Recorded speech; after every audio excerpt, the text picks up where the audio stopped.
First, I'll say confidence is not really something you're just born with. You kind of have to work at it. It's one of those things where I think there's a misconception that if you're as outgoing and love to be on stage or maybe on camera, like your daughter or myself, that the nerves aren't there, that we're just naturally good at it. No, the nerves still come up. The nerves show you care about it. So the first thing I like to tell people is to think of these nerves and readjust them in your brain, reframe them in your brain to think that they're excitement, right? Nerves are just energy. Welcome to Global VID, a podcast about original TV and film productions and its international potential. I'm your host, Eric Y. Lapointe. Let's learn from each other and the experts within our field. All right, Michelle, how are you? Doing really well. How are you? I'm very well. I'm super happy to have you on this podcast because you are an actor, you're a communication coach, and also you have your own podcast called Mentors on the Mic, and that's how we met. Very similar to mine. We'll talk about that later in the show. But first, why don't you introduce yourself a little bit? So I'm an actress. I've been acting since I was a kid. I'm a native New Yorker. I'm currently in Brooklyn right now. I mostly do on-camera work. So I do film, television, and commercial. I go out for that. And then I host a podcast, as you said, called Mentors on the Mic. I interview people in entertainment about how they started and then how they moved up. And I've had guests like showrunner and creator Marta Kaufman, who created Friends. I've had five-time Emmy winner Rob Burnett, who did The Late Show with David Letterman, which was amazing, as well as Tony Goldwyn, who's the lead of Scandal and many other movies and television shows. So I just like to ask them how they started, how they moved up in entertainment, and then learn from them. And I also teach communication. So I use a lot of my acting training and performance technique to help give practical tips to people about how to communicate more effectively and then how to feel better about public speaking, which we'll talk a little bit about, calming your nerves. This is the topic today. Yes. Right. So all of that. And I thought, who better than to talk to an actor and a communication coach that about dealing with nerves and dealing with also rejection when you're in the pitching process. Now, in your case, it's the audition process, but let's start off by talking about dealing with nerves. When you're auditioning, what's the percentage that any actor can expect getting a gig, a part from all the auditions they do? It's almost impossible really to quantify, but it's a very low percentage. Like I'm talking 5%. Like it's really, really low. The amount of auditions, it's so discouraging for people to hear. The best part is that when you do get something, it's amazing. But as you go further and further in your career, you'll do more and more auditions and just not get them. And it's really difficult to even get those auditions. So when you're a place that you're regularly getting auditions, the likelihood of booking them are sometimes really low because, they're only offering a certain amount of appointments essentially for a certain amount of actors. All of those actors are usually really good. And then the chance of being that one person who gets it is very low, That's exactly how it works with producers. It's hard to get the first meeting to get in the room. These days it's Zoom. And then the chances of fitting the puzzle of what the casting director is looking for or what the broadcaster or streaming platform is looking for, it's like, you got to fit this. Yep. It's hard because, you go in and you have this idea of what you want and what you're doing and you kind of have to feel really comfortable in yourself that like whatever you have, whether it's a pitch, whether it's an audition, is a good creation of who you are and what your experiences are. And then you kind of have to just leave it on the table and that's what you can do. And it's not trying to give them what they want, which I think a lot of time is the misconception in acting and maybe with pitching. But instead just give them what you're able to do and then just be really comfortable with that. So there's a lot of sort of psychological stuff to this as well, because it's a lot of it's a huge mental game. So let's talk about the point of view of a new actor who is extremely afraid of getting up on stage and performing because that is normal even for actors. Yeah, it is.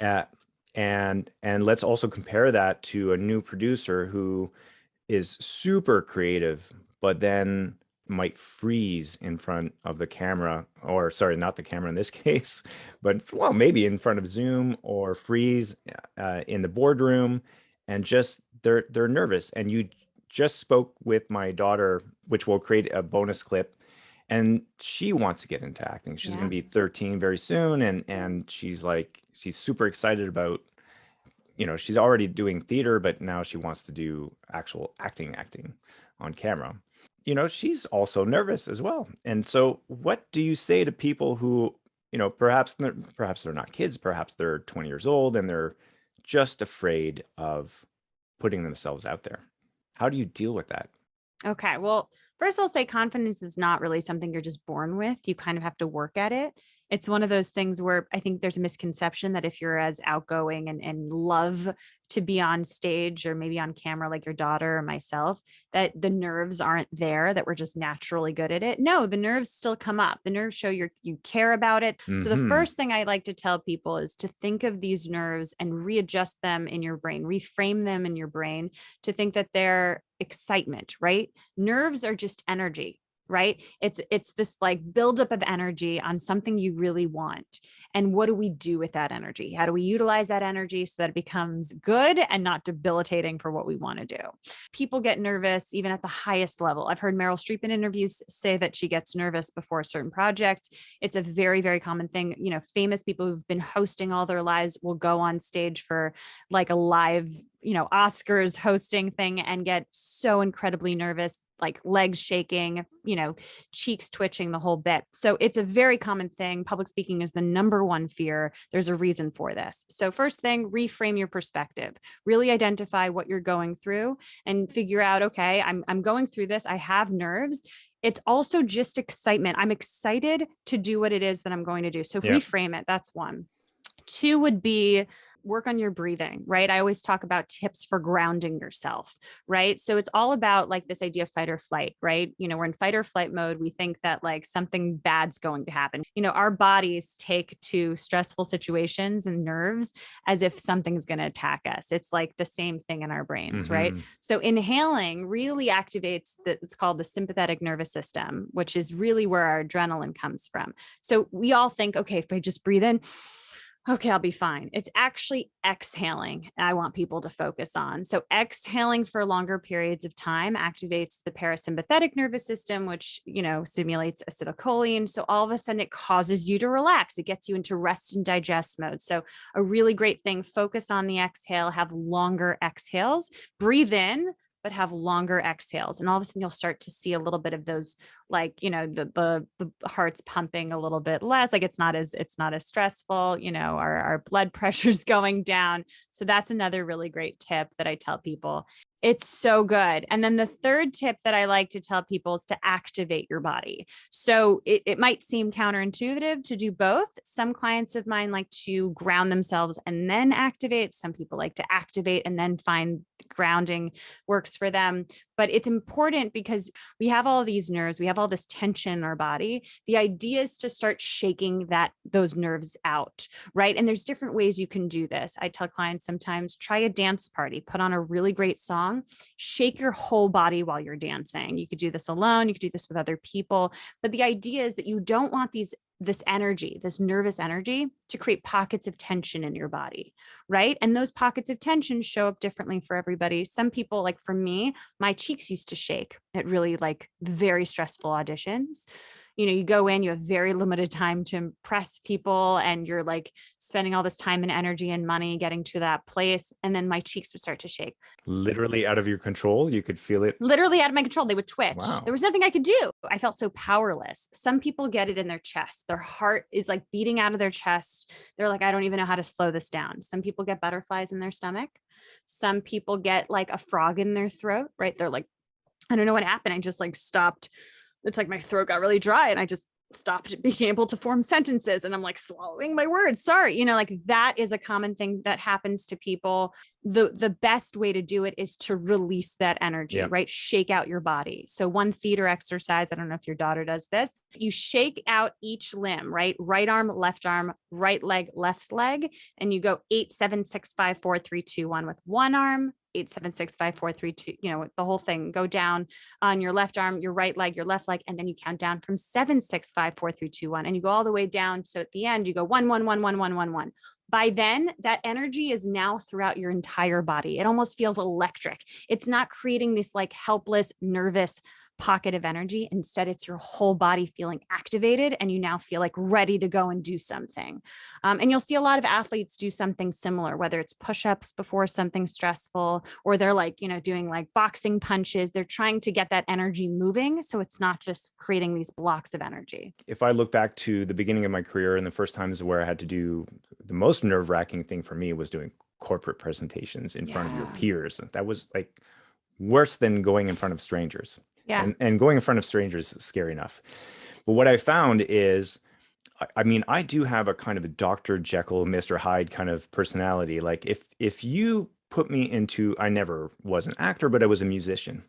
And if you put a guitar on me or give me drumsticks and it played, I would become something else. And that's an easy way to shrug off. Now, in the pitching world, compared to the auditioning world, you have to be yourself as well. And you can't just put on a different role. And what I found was in those situations, I would go into nervous tics. So the first thing is you might find yourself like closing in. Mm-hmm. First thing I'll say is open up. And then when you talked about like, there's no difference between having a conversation with someone like this or like this. Like this sends a signal immediately to the other person that you are nervous, right? And to your own body, and then it makes it worse. And then you mentioned getting grounded. And so if you are in the boardroom and you're like, oh my God, I hope I nail this, like this pitch. And my other tip is like to focus on your feet for like just a few seconds and remind yourself that you are grounded. This is not the end of the world. This is not rocket science. You're just sharing an idea. Yeah. Yeah. I mean, our thoughts are incredibly important. I think one of the reasons why we don't realize it, but we get nervous and then our minds add in more thoughts to create more nerves. It creates this negative spiral, this momentum for negativity. And we don't realize how much of a negative relationship our minds have. If our bodies were just a certain amount of nervous and our minds didn't create stories about it and didn't perpetuate it, it would be totally manageable. But unfortunately, our minds perpetuate it. All of a sudden it becomes worse and worse and worse. So what you're doing, what you're advising people is great, because you're now telling people to focus their mind, their thoughts on something specific that's real, that's in the moment right now. Yeah. In fact, I've heard people say this about panic attacks. If you ever see someone have a panic attack, have them start to remind them to say things aloud of what is actually in the room with them right now. What are they feeling? What's this? What are they touching? What are their feet on? Like, just remind them of what's going on with their senses in the moment, and it stops them from their thoughts, right? So I've not been able to try this in person, but I've always had that in my mind, and I've read articles about it. And I sometimes do that too. One of the meditations I do with my clients, like a head to toe meditation or toe to head, sometimes meditation where it's a body scan. And I'll say, okay, and I'll ask them questions, I'll have them close their eyes and breathe. And then I'll have them focus on things like their feet. And sometimes I'll ask them things they'll never even think about. I'll be like, just where on your foot is where like you're putting the most weight? Are you putting the weight on the ball of your feet? Are you putting your weight on the arch of your feet? Are you putting it on your toes? Are you putting it on the, backs of your, like, you think to yourself, is it more on the right side, more on the left side? How's your right foot? And all of a sudden focusing on those individual small details allows you not to have the negative thoughts, and allows you not to perpetuate a negative cycle of negative thoughts. So, I mean, I think it's a great piece of advice. Yeah. What's funny is in my 30s, in the middle of my career, I had my first panic attack. And it was in the middle of a job interview. And maybe we could talk about this as well, because like one of the things we hear about all the time is fake it till you make it. I actually think that is extremely toxic in some ways. I think it's more like work through it until you make it. So you remove that word, that negative word, fake it, which is like implying imposter syndrome, right? Such a nerve-wracking moment, but it's so important to experience at the same time. And I don't want to freak anybody out who's listening to this. I'm like, oh my God, that can happen in the middle of your career. Yes. But again, going back to the solutions, it's really all about everything you just said is amazing, because you're saying shake things off before you get in the interview or the audition or the pitch thing, or do that superwoman pose that we've all heard about, like make yourself feel confident. Yes, that's another great one. Or what I just said, like, oh, I'm feeling nervous, remind myself that I'm grounded. Focus, you said focus on the rest of your body. I said open up. And these are the things that are going to get you out of that situation. But yeah, that I learned to kind of deal with the nerves in a different way. And in some ways, here's the other tip. Like when we say fake it till you make it, or work, or what I prefer, work through it until you make it. As soon as I started my own company, I started doing more speaking engagements. And I hated it, because like, you want me to go up on stage in front of like 50 people, and Yeah. you know, it's easier for me to do things one-on-one, but put me on stage in front of 50 people or even my peers, and I start to get nervous. You're not alone. But working through it, acting through it, pitching through it, doing it over and over again. This is why I do, like, one of the reasons why I started the podcast. I didn't want to lose that during the pandemic. Like, all of a sudden I wasn't being invited anymore. There's no live events anymore. I mean, it was one of the reasons. Yeah. Like, let's just keep practicing, keep doing it. And so that's, I don't know, that's my advice to people. So good. Yeah. I mean, it's sometimes important just to push through the uncomfortable things just so that we could get better at it. Just creating moments for yourself where you're on and you have to be on, because that next time you're on is just easier. So again, I don't want, you know, we're talking about dealing with nerves and we're giving real life examples, because I think what's important here is, for people to hear out there, is that everybody deals with it. I haven't met one creator who has not admitted to having nerves. And, you know, and also I do a lot of pitch meetings. And so we do sit down with creators ahead of time, and we work through these things, right? Practice your audition, practice your pitch, practice your interview answers. That's number one. And then we talked about different body elements. You want to take it from here?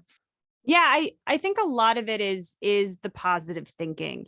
I always tell people who get really nervous about stuff, as much as possible, because to avoid that negative momentum of negative thoughts, replace them with positive thoughts. And you don't, like, I don't believe in fake it till you make it as much as either, but even if you're saying thoughts they don't entirely believe yet, or want to believe, like wishful thinking, or at least come up with thoughts that are somewhat good, that are what if in the positive way. So what I mean is, we often think of what if in a negative way. Oh God, what if I do this? What if this happens? What if this? But what if we start thinking a little bit more actively and intentionally of what if something goes well? What if this happens? What if they get this? What if this works? What if I feel really good at the end of this, right? What if I walk away from this and I feel like I hit everything out of the park and I did my job? What if they say it's amazing? What if it happens and something good happens? Or what if the world wants me to succeed, right? And even changing that is enough for the negative momentum to stop. And that brings that excitement that you were talking about before, turning that nervous feeling into excitement. Like, wow, this could be something. And if it's not, it's not. It's fine. Exactly. So I think as much as we can, trying to change our perspective and reframe it in whatever way we can. And it's different for different people. Like I said, some people will really, feel really good about the activating part of it and be like, okay, I really need to do some push-ups, run. I used to tell people at the company that I worked with, energize your voice, run up and down the stairs before your meeting, right? Just to get a lot of that like nervous tension out, and instead feel like your whole body is fully in it, as opposed to maybe just a talking head, essentially. But yeah, those are the major tips I have for dealing with nerves. I'm going to add one more. Yeah. Be yourself. Perhaps this doesn't apply to an audition, but I think it might, because you don't want to act like another actor. You want to act the character that you're provided the way that you would do it. And the more any of us embrace our own quirks, our own things that make us unique and cool, the easier it is to actually move forward with confidence. That and all the other tips that you gave. That's a great one. I mean, I remember the first time I read this article, I got out of college. I read this article from Johnny Depp, of all people. And he said every time I started booking roles, every time I looked at something and thought to myself, every time I looked and thought, how can I bring something to this role that no one else can? And I remember that took me a long time to really understand, because, we think, oh, it's really hard sometimes to think of like, how do we bring ourselves to it? Right. And I started doing it slowly. Like I started adding faces that like only I do naturally. Right. Or like, some sort of like thing with my hands. Like if I talk with my hands, like I'll bring that to an audition. And instead of thinking I need to completely, like you said, be another person, it's how can this other person fit within me? How can I bring my own experiences? How can I bring what I do? Because then it will feel more real and will come off more authentic. And I think that you're right. I think it's a great thing for anyone, because, even like your daughter asked me earlier, a lot of kids for auditions get questions that are kind of personality driven. They're very general. They'll be asked questions like, what are some of your hobbies? And like, what do you like to do for fun? Or something maybe a little relevant to the project they're auditioning for. Actors get it now mostly for commercial auditions, less so for film and TV. But the whole purpose is to kind of get an idea of who you are and to see how comfortable they are talking about themselves, what it means for them to just answer a question and not feel like they have to perform. They always say, for actors specifically, and I'm sure it's the same when you're doing a pitch, but also what I tell my clients for presentations is you should have the same way of talking for an audition slash a presentation than you would just an average conversation with two people. So if you're feeling like you're going from this back to this afterwards in between, whatever takes, then you're probably overdoing it. You're overacting. You're not being yourself. So that's a really good tip to think about. Just as much as you can, go in with the same tone, with the same level of your voice. You can change it up and add things, right? I'm now changing a little bit my tone and my pace, but it's still my normal voice. A lot of times when we're nervous, we tend to go higher because we're like really excited, but also like really nervous. So taking it back down to our real voice. And sometimes that's as easy as just being able to talk to someone before you're able to present, so that you feel like, okay, I now know what my normal voice sounds like. And you should be able to just use it and continue with it in the presentation. I think at the same time, if you're going to do a presentation, if you're going to pitch and even audition, it's like you want to bring a certain amount of positivity. So you do have to lighten up. That's the wrong word. Liven up a little bit more. I meant using your real voice, but you're right. I think when you're presenting or when you're working, you want to bring more energy. You want to have a dynamic self to you, but I want you to use your real voice. So just, being able to connect with, okay, what does it mean to talk with the voice that I normally talk with, as opposed to being much higher and presenting and going, hey, okay, I have such a great thing I want to tell you. That doesn't sound like me, right? Too intense for the people on the other side. Yeah. Actually, I have one other thought before we move on to the next subject. It's the other person in the room that you're pitching to, the buyer. They want, and I'm sure it's the same thing. And so the casting director or the buyer, they want you to succeed. They want you to walk in and be exactly what they were looking for. 100%. And so the other person on the other side may be bored because they've listened to a ton of auditions and they're sitting like this, and that's quite intimidating. But in their head, they're probably thinking, oh, please, God, I want to go home. Let this be the one. And same thing with pitch meetings. These take time and there's a lot of investment for it. They want this to be the idea that they greenlight and ultimately turns the whole project into a success. Like, who doesn't want that? They want their job to be over. They want you to be it. You're absolutely right. They're able to go home afterwards if you're the person, if they want to invest in you, or if they want to cast you. Let's move on to our next topic and dig in a little bit more about your background and how you got into the acting world. Well, I mean, I've been acting since I was a kid. So I started taking classes at 7 or something, maybe 6. I was on the Rosie O'Donnell show for a couple episodes, which was really cool. It was an off-Broadway show like I said, when I was 11. So I knew from a very young age that this is what I wanted to do. I knew I had experienced a feeling that I felt like not many people at that age felt. And I felt like I knew that at the time, that once you slip away, and it's the same thing with anything, maybe creative, maybe music as well, that once you slip away and you're in a zone and then you come out of that zone or performance and you're like, oh, there's nothing like that feeling. And so I knew, oh wow, you can experience that feeling, get paid for it, and I have a career. This is what I want to do. It's more on the parent in some ways than the kid, because the parent really has to invest money, has to invest time, has to invest energy, has to invest, putting their kid through meetings and auditions and not getting them. So my mom kind of made that decision. She was like, I want you to go to school. I'll help support you. Go, you'll go to camp, but I don't want you to pursue this as a career until after college. And so I studied it in college. I went to Brandeis University, strong theater program. And I studied acting there. And then when I got out, I knew I'm going to figure out this acting thing. So the first steps would be to create a reel and a resume. Right. So you want to start putting those low budget films, those student films, and there's different casting websites that do that. In America, we have Actors Access is a big one. Backstage is a big one. New York Casting. And then there's also LA Casting.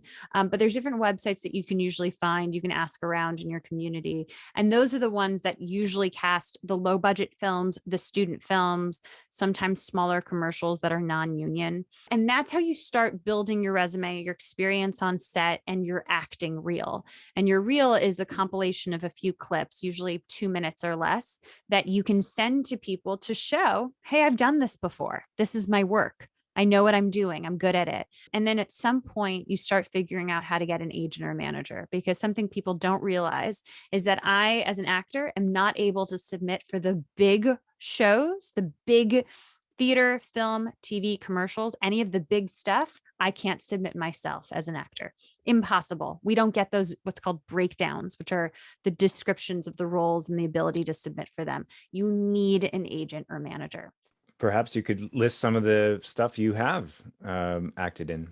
So one of the first things I was telling your daughter was a film called Winter's Tale with Russell Crowe, Will Smith, and Colin Farrell. That was my first thing right out of the bat. And then I've been on Homeland. I've been on Blue Bloods on CBS with Tom Selleck.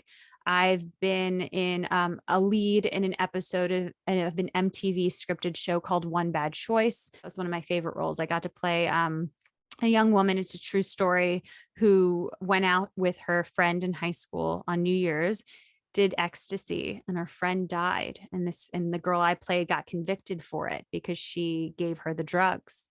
So very intense story, a lot to sort of play and try to portray, but obviously just one of my favorite roles at the end of the day. And then I've been in commercials. I've done a series of Samsung commercials. What would make a great role compared to a very difficult role? I feel like, a great role is something that really connects with you in some way, right? Really just there's something that's really fun to explore within yourself, and how you can, like I said earlier about Johnny Depp, like put into this role something that's unique and special for you, that you'll be able to play it in a way that no one else can, and being able to identify what that means for you. That's really fun, and that's great.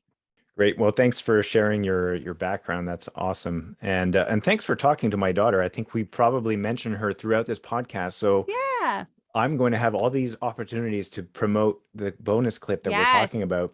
I think for my wife and I, it's the same thing where we are encouraging her, but at the same time, we've been hesitant to get her an agent. I'm a little afraid of, all the driving around and going from one place, and afraid of her little heart getting broken too. Take the other perspective that if she can learn at a very young age that it's absolutely not personal, that no matter how many rejections you get, you're still worthy, you're still amazing, you're still enough. And then what they're looking at is something that's not you, like that you're putting out there in the moment, whatever the given circumstances are, whatever the role is, but that you're still amazing, even if you don't get it. If she's able to learn that at that age, then it's so worth it, because that'll carry for anything she decides to do in her life. And I think that that's something a lot of actors and I still I'm constantly going up and down on. And I'm sure when you're pitching the same thing, it's hard to separate your creation, what you're doing, with who you are. And so if you consistently are rejected, which is very normal in the industry, I think Mark Ruffalo talked about how he was rejected hundreds of times, if not thousands of times. It's just, I have an emphasis on my podcast. At the end, I always ask the question, what's your definition of success? Because I want to see how it's evolved, right? We all think, or we all start out, this idea of success is getting that thing that having someone give you that thing or take an opportunity or chance on you, give you that opportunity you've always wanted, being able to work and make money and have that be the idea of what success means. But often the people that are successful have had those definitions changed, and they have to, or else they've already achieved whatever it is that they want. And then there's nothing else to move on. But they usually come up with a better idea of what success is. And the more we can sort of connect with that now, I feel like the happier we'll be. And often the definition of success for most of my mentors are a version of happiness. They're like, it doesn't matter how much money I make, because I know so many people who make so much money and are not happy. So yeah, I think as much as possible, not taking it personally is incredibly important for any of the stuff we do. You know, if I'm honest, I think my entire career success would have been in the future, always in the future. Always in the future. Exactly. And then when you look back at certain milestones, you realize, man, I should have been in the now. You are clearly a professional podcaster, because you already segued into our next topic, which is rejection.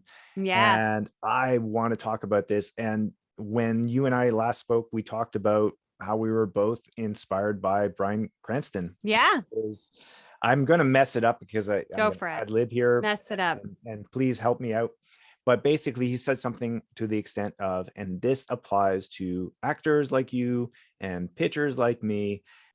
At the end of the day, our job is to get into the room and do our best to audition. But after that, especially for an actor, once he's auditioned, once he's done his part, the rest is out of his control. So there's no reason to worry about, is this, it's a little bit different for pitching because you got to follow up. And we'll talk about that a little bit too. But at the end of the day, it's like, it's either you won them over and you are the piece of the puzzle that they're looking for, or you're not. And so you just move on to the next audition. So he saw his job as being not an actor, but someone who auditions for a living. And I thought that is brilliant, because you're focusing, my job is the journey, not the destination. 100%. Everything you just said. I mean, I thought that was a great summation of what he talks about. And he does it in a lot of different interviews. So it's nice to hear like how he says it and what he feels like is the most important thing. But I think that's exactly it. It's this definition of it's the journey, not the destination, which is hard to really conceptualize sometimes. But there is this element, what I take from it is, and I think it's the same for pitching, is that you come in for an audition essentially, and you have to be of service. You have to go, this is what I'm giving. This is what I've created. I'm not trying to give you what you want. I'm not trying to take from you at this moment. I'm trying to give, right? So he talks about how, the more we focus on being the role, or maybe in your case, putting together this pitch and really being able to showcase it to the best of your ability, the more we focus on what we're giving, the less we're focused on them and their reaction to it. It doesn't matter what their reaction to it. Our focus is on what we're doing. Our thoughts in the audition shouldn't be on, do they like it? Do they want it? Let me try to figure out their cues. It should be whatever the thoughts of the actor, not the actor, the thoughts of the character should be. So not having the thoughts of the actor, but having the thoughts of the character. And I feel like it works well with pitching as well. I mean, obviously it's a little different, but I think the idea being you're still giving of service. You're going, this is what I'm going to be able to give you guys. We can adjust it essentially if need be, but I'm not focused on what you want as much as, at least in a certain part during the actual pitch part of the meeting, maybe, this is what I have for you guys. Right. And having joy in that and going, hey, like, this is what I was able to put together. Right. Having that sense of like love and appreciation, not feeling as much about Are they liking it? Is it all about them? Because that's going to take away from your actual Because then pitch. you're stuck in your head rather than Exactly. actually thinking about what you want to perform. Exactly. That's the first subject. But right, dealing with nerves, it's like get out of here and get into a different spot. I know it's not coming literally from your heart, but it's like ultimately you have to convey what you want to say and not be thinking, oh, am I going to mess up my words? Because then all of a sudden you're not even paying attention to your lines.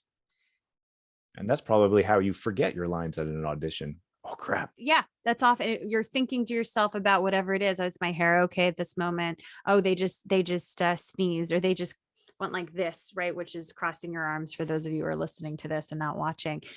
There's this element of sometimes we're so preoccupied about what people think of us and what they're thinking in the moment. We also don't know what the other person is thinking, even based on how they look. Right. So meaning, like you said, if you're walking into a room and the person's like, oh my God, it's my 10th audition or my 10th pitch meeting. I'm exhausted. I haven't eaten. And they're looking at you with their arms crossed and they're like, okay, impress me. And sometimes they'll say, impress me. Right. Like that's just so, right. That's so ridiculous. No pressure. No pressure. But the point being is you don't know how they process things. You can't read that and go, I'm set up for failure. You can't read whatever there is and going, okay, they're bored with what I'm doing. You just don't know how they process.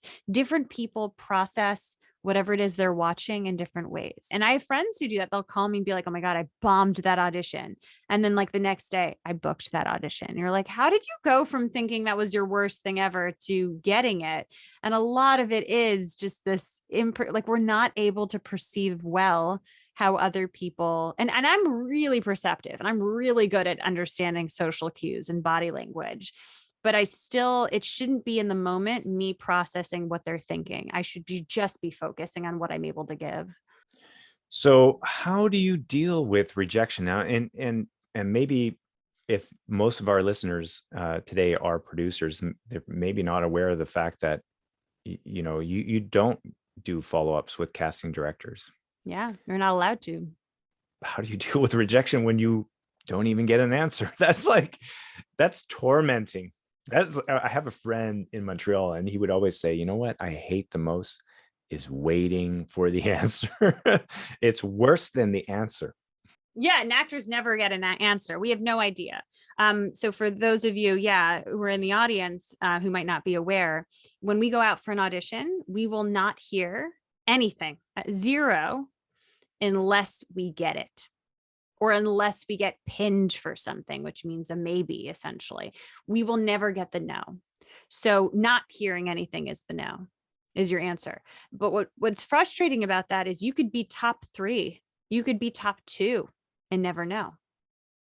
I mean, so how frustrating can that be? You could be doing audition after audition after audition and be in the top 3 favorites of the casting director or of the producer, whoever it is, and be devastated not booking anything, but you don't know how close you were. If you knew how close you were, it might be at least a little reassuring, a little motivating, a little encouraging that you're so close. It's only a matter of time. We don't know this. We only know if we get it. I remember previously why, and people get surprised. It's because there's only so many hours in the day. Casting directors audition sometimes multiple shows, definitely multiple roles per show.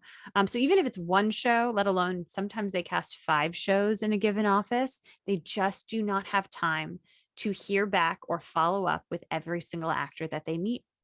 Often agents and managers will be upset if you've contacted the casting director during that process at all, because they'll say that, we don't want you to ruin something. We don't want you to say something that's out of turn. We don't want, so it's very discouraging. I mean, and for people who are pitching, the importance for them is to follow up. From a development standpoint, you're not really going to get ghosted or anything. They will answer you every single time. You might have to nudge them a couple times, but That's it.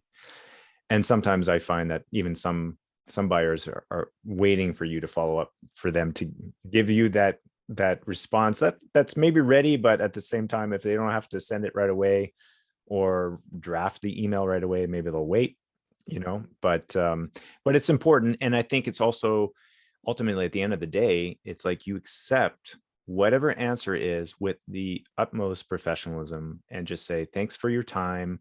maybe next time we'll hit the mark and find the right fit, right? And it's just, and so I think it all comes back down to what we talked about at the beginning, and inspiring ourselves with Bryan Cranston's words, because don't focus on the outcome, focus on your work. Your work is to pitch, is to audition. And I think maybe one additional point in there to add is, if you're going to not focus on the result, it means that you need to constantly create new opportunities to audition and to pitch. And so don't put all your eggs in one basket. Like, I'm really hoping that PBS will say yes, or Netflix is the one that everybody's hoping for, right? It's like, and then they're all nervous, but Netflix isn't the only game in town.